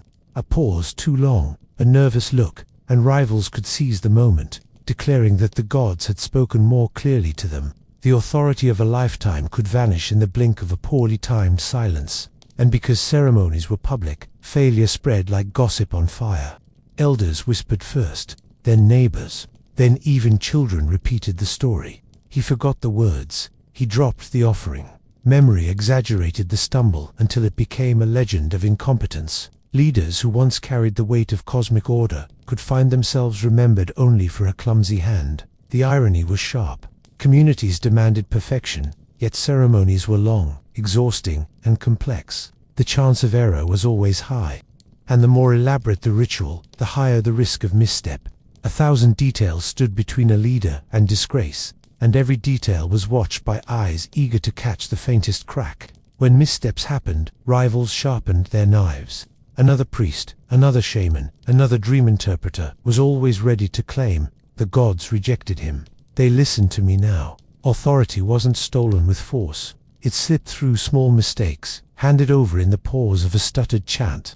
And so spiritual leaders lived as performers on stages, with no curtains, no do-overs. Every ceremony was both validation and trial, both proof and trap. And if failure in performance wasn't enough to sink them, rivals could always challenge them on another battlefield, the interpretation of omens. If rituals were fragile contracts with the divine, omens were their fine print. And nothing stripped a spiritual leader's authority faster than being outread by a rival. Dreams, eclipses, bird flights, the crack of bones in a fire, all these were canvases for interpretation. Whoever explained them best shaped reality itself. But best wasn't about truth, it was about persuasion. Among the Aztecs, eclipses were heavy with dread. Priests scrambled to interpret them, each reading meaning into the sky's darkened face. Predict stability, and a rival could declare war was inevitable. Suggest sacrifice would appease the gods, and another might argue the gods demanded more. The ruler listened, weighed the voices, and sided with whichever interpretation served political needs. The losers didn't just lose face, they lost authority. In a single night, the trusted priest could become the ignored one, pushed to the temple margins, while another's voice rose higher. It wasn't unique to Mesoamerica. In Mesopotamia, omen reading was practically a professional blood sport. Priests studied entrails of sacrificed animals, each claiming the patterns foretold prosperity or disaster. The king's trust shifted with the most convincing voice, which meant careers rose and collapsed in the smoke of burnt livers. A single misinterpretation promising victory where defeat followed could end not only authority, but sometimes life itself. Even in smaller-scale societies, dreams and visions worked the same way. Among many Amazonian groups, shamans drew legitimacy from nocturnal journeys. But if one shaman claimed the jaguar spirit promised abundance, and another insisted famine was coming, the community had to choose. And the moment they chose, one shaman's authority thickened, while the others withered. The spirits themselves never clarified. They left human interpreters to fight it out. The fragility was constant. Leaders were expected to deliver certainty from ambiguous signs, yet ambiguity was the entire point. Omens were flexible, elastic, capable of being bent into whatever story someone needed. The loser of these contests didn't just look wrong. They looked powerless, abandoned, even dangerous. If the gods hadn't confirmed their vision, maybe the gods had turned away. And once authority cracked in the realm of omens, it rarely recovered. People remembered the mistakes, not the near misses.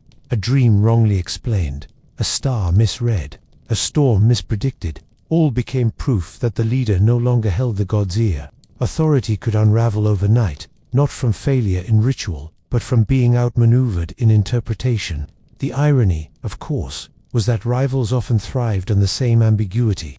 They needed the first reading to falter, to create space for their own brilliance. Authority wasn't toppled by disasters alone, but by the competition to explain them, which meant that spiritual leaders, however convincing, were always vulnerable to political manipulation by those with more earthly ambitions. Spiritual leaders liked to imagine their power came from the sky, but on the ground, it was always tethered to politics. Chiefs, elders, councils, they all understood the game. Rituals gave authority weight, but that weight could be turned on its owner with startling speed. In Polynesia, priests might bless a voyage or sanctify a war, but only so long as the chief approved. If the visions aligned with the chief's agenda, the priest was celebrated as a faithful voice of the gods. If the visions contradicted plans, suspicion bloomed. Overnight, the same priest could be branded incompetent, corrupted, or deliberately obstructive. The gods, it turned out, were very good at agreeing with whoever held the most spears. This wasn't unique to the Pacific. In Africa, ritual specialists often stood at the side of kings, offering divinations before battles or judgments. But proximity was a trap. If the prediction pleased, offerings poured in. If it angered or embarrassed, the specialist was dismissed, sometimes killed. The logic was tidy. No one challenged the king and lived, not even through omens. The Andes tell another story. Here, priests maintained vast ceremonial calendars, guiding festivals and sacrifices that bound whole communities together. But the Inca rulers controlled which rituals received support. Priests who failed to serve the imperial script found themselves pushed aside, their temples neglected, their voices silenced. Authority didn't collapse by accident. It was dismantled, piece by piece, under the shadow of politics. The trick chiefs used was simple. Let the people do the dirty work. Suggest that a priest's ritual had failed, spread doubt about a shaman's loyalty, and watch suspicion snowball. A political leader rarely needed to draw the blade. The community, convinced the gods had turned, often demanded the exile or death themselves. It was execution disguised as consensus, and spiritual leaders knew it. They learned to bend visions to suit the powerful, to shape interpretations that reinforced, not challenged, authority. But this bending eroded credibility. Too much agreement with chiefs, and people muttered that the priest was a puppet. Too much independence, and chiefs saw a rival cloaked in feathers. Either way, the trap closed.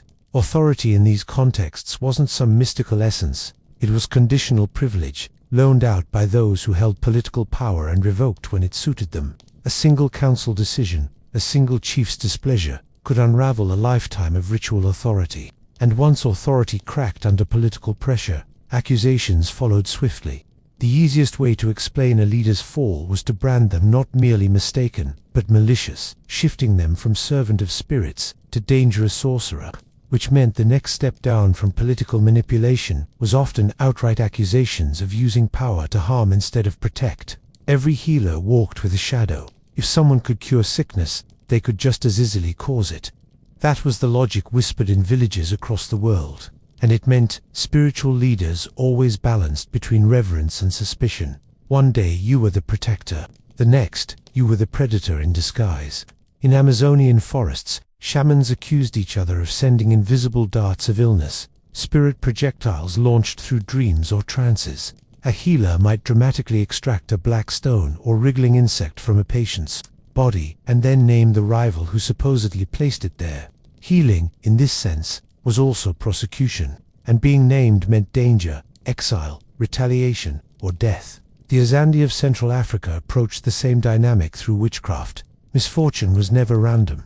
If a granary collapsed, it was termites that weakened the beams. Yes, but it was witchcraft that made it fall at that precise moment. Suspicion often settled on those with ritual knowledge, because who else had the tools to meddle with unseen forces? Healers, diviners, prophets. They were first in line to be accused when coincidence demanded a culprit. An accusation spread like wildfire. A child's fever, a hunter's broken leg, a string of poor harvests, all became evidence of hidden malice. The same voice once praised for channeling spirits could suddenly be condemned for weaponizing them. There was no safe defense. Denial looked like guilt, and silence looked worse. Once suspicion took root, it grew until exile or execution seemed the only cure. The irony is that communities wanted both sides of the bargain.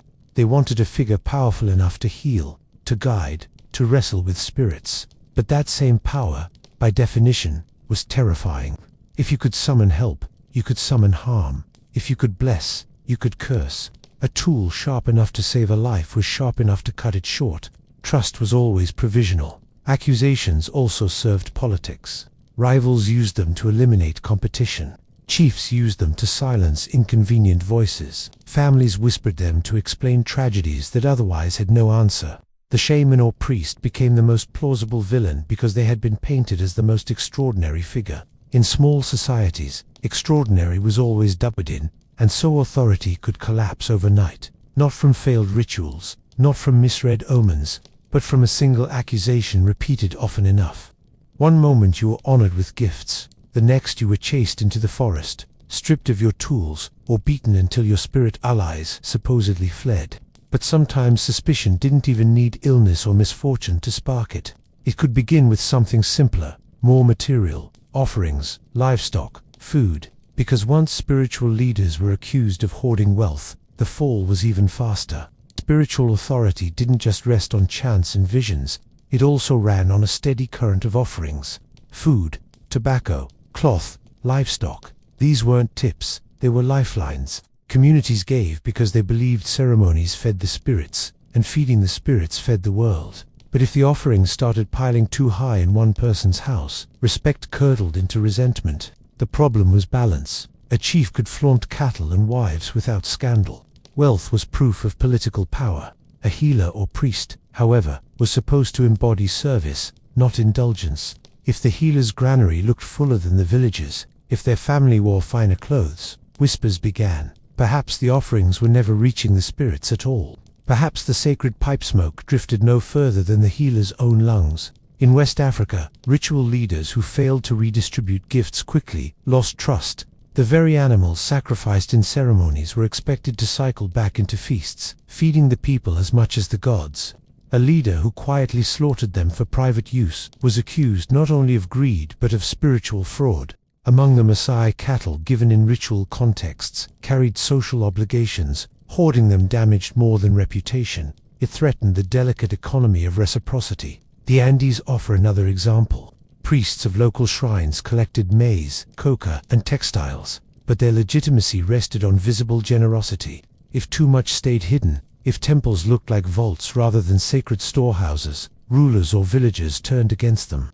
Authority was conditional on circulation. To stop the flow was to choke the system, and people noticed. Every distribution, every feast, every gift was a performance of fairness. When the performance failed, envy sharpened its teeth. Stories spread. The healer drank the best beer, the priest fattened himself while children went hungry, the shaman traded offerings for personal favors. Whether true or not didn't matter. Once the community believed the offerings had been mishandled, legitimacy cracked beyond repair. The irony was that spiritual leaders were expected to live above earthly desires, yet they were sustained by them. They needed offerings to work, to survive, to maintain ritual tools, but they could never appear to enjoy them too much. One extra feast, one new cloak, one well-fed child, and the community wondered if the gods had been robbed, and punishment could be swift. Exile for greed was common. In harsher contexts, accusations of mismanaging offerings bled seamlessly into accusations of sorcery, because who but a corrupt leader would steal from both people and spirits? Hoarding wasn't just selfishness, it was cosmic theft. and cosmic theft demanded removal, sometimes violently. So authority could vanish overnight, not from failed ceremonies or hostile omens, but from something as simple as a full belly and a suspiciously comfortable hut. Which brings us to the deeper trap. Even if wealth was shared fairly, leaders still walked under the weight of taboos, and breaking those rules, even accidentally, carried consequences no feast could undo. For spiritual leaders, authority didn't only hang on results or wealth. It clung, precariously, to the body itself. Every meal, every touch, every movement was watched for signs of purity. Taboos drew invisible fences around their lives, and one stumble beyond the boundary could turn reverence into outrage. Food rules came first. In Siberia, shamans were forbidden certain meats before ceremonies, their diets narrowed into ritual purity. In Polynesia, priests avoided entire categories of food linked with the gods. A casual mistake, chewing the wrong flesh, sipping the wrong drink, wasn't forgiven as absent-mindedness. It was interpreted as pollution, proof that the gods had withdrawn their favor. And when the gods withdrew, so did the community. Sexual restrictions pressed even harder. Among Arctic groups, shamans were expected to abstain before hunting ceremonies. A broken vow could mean the sea goddess closed her arms, letting fish slip away and seals vanish under ice. Hunters returned empty-handed, and the blame fell squarely on the leader who couldn't keep their own body disciplined. Abstinence wasn't private virtue, it was communal survival. Even daily gestures carried weight. A stumble across a threshold, a cough in the middle of a chant, a laugh in the wrong place could all be read as violations. Sacred performance demanded flawless self-control, and failure suggested the leader was human, which was, ironically, the worst accusation of all. The danger was that taboos were impossible to uphold forever. Human bodies crave, falter, slip, and every slip was magnified by suspicion. If a priest broke a food rule, whispers spread that famine would follow. If a shaman failed in sexual purity, people muttered that spirits were offended, hunts doomed. Taboos created a stage where failure was inevitable, and inevitable failure meant inevitable suspicion. Punishments varied. Some leaders were forced into public ordeals to prove purity, swallowing poison, enduring fire, demonstrating that the spirits still shielded them. Others were quietly exiled, pushed away as dangerous contaminants. In harsher moments, death was seen as the only way to restore balance. The irony cut deep. Communities demanded their leaders embody ideals beyond human reach, then punished them when they inevitably fell short. Authority was conditional on being less than human, and yet every failure proved they were exactly that. And when leaders stumbled under these impossible rules, rivals didn't wait. They sharpened their voices, eager to claim that the gods had chosen someone else. Because once taboo was broken, the leader didn't just look weak, they looked abandoned. And abandonment was an invitation for replacement. Yet even if a leader kept every rule, never broke a vow, never touched the wrong food or body, authority could still vanish in a heartbeat. All it took was the sky darkening, the river flooding, or the earth shaking. Sudden disasters no ritual could prevent. No ritual was strong enough to stop a flood. No chant loud enough to silence thunder. Yet spiritual leaders were expected to stand between the village and nature's fury, as if a drumbeat could hold back the ocean. When disasters struck, their authority cracked like clay in fire. Cyclones sweeping through Polynesian islands were not treated as weather events. They were treated as evidence. Clearly, the priest had failed to honor the gods, or worse, offended them. Families picking through wrecked homes didn't ask why the winds blew. They asked who had angered the sky. Authority dissolved in the howl of storms. In the Andes, droughts carried the same weight. Priests responsible for rain rituals faced suspicion when fields stayed dry. People muttered that sacrifices had been flawed, offerings misdirected. A year of famine could topple even the most established shrine. The community didn't see nature as indifferent. They saw it as personal. If disaster came, someone in authority had broken the pact. Arctic shamans knew this pressure too well. When hunts failed, when seals vanished, and nets came up empty, blame fell on the one who supposedly kept harmony with animal spirits. The sea goddess hadn't been appeased, the old taboos weren't respected, or the shaman's chant had lost its strength. Hunger turned patience thin, and thin patience turned into violence. The irony was brutal. Leaders were tasked with controlling forces that couldn't be controlled. Their role was to transform chaos into meaning, Yet every failed ritual became a sign that chaos had consumed them, and because disasters hit everyone at once, suspicion spread quickly, attaching to the figure already marked as different, already half-dead. Communities rarely forgave. A single storm could undo decades of authority. A famine could strip a family of offerings, turn allies into enemies, push rivals to step forward with new visions. Some leaders were exiled after disasters, others killed outright. Removing them wasn't just vengeance, it was a desperate attempt to reset the balance, to signal to the gods that the guilty had been punished. And yet, even when leaders survived disasters, they carried scars of doubt. Their voices lost weight, their ceremonies lost shine. Authority rarely returned whole. Nature didn't just destroy crops or homes, it destroyed reputations. But disasters weren't the only threat. Sometimes the storm came not from the sky, but from another voice in the crowd, a rival with charisma, a prophet with visions, someone who claimed the spirits had chosen them instead. And that kind of challenge could erase authority even faster than lightning. Sometimes authority didn't collapse with storms or droughts. Sometimes it was undone by something quieter, almost theatrical, the sudden arrival of a rival with a sharper tongue, brighter visions, or simply more convincing dreams. Charisma was a currency, and once someone else spent it better, yesterday's revered leader became today's background figure. The pattern repeated across continents. In North America, established shamans found themselves overshadowed by prophets of new movements like the ghost dance. These figures claimed fresh visions, ancestors marching, bullets turning to dust, a world reborn, visions so powerful they spread like fire through communities. Old leaders, who had spent years cultivating authority, suddenly looked obsolete, their chants stale compared to a rival's ecstatic prophecy. Authority didn't erode slowly, it flipped overnight. The Pacific tells similar stories.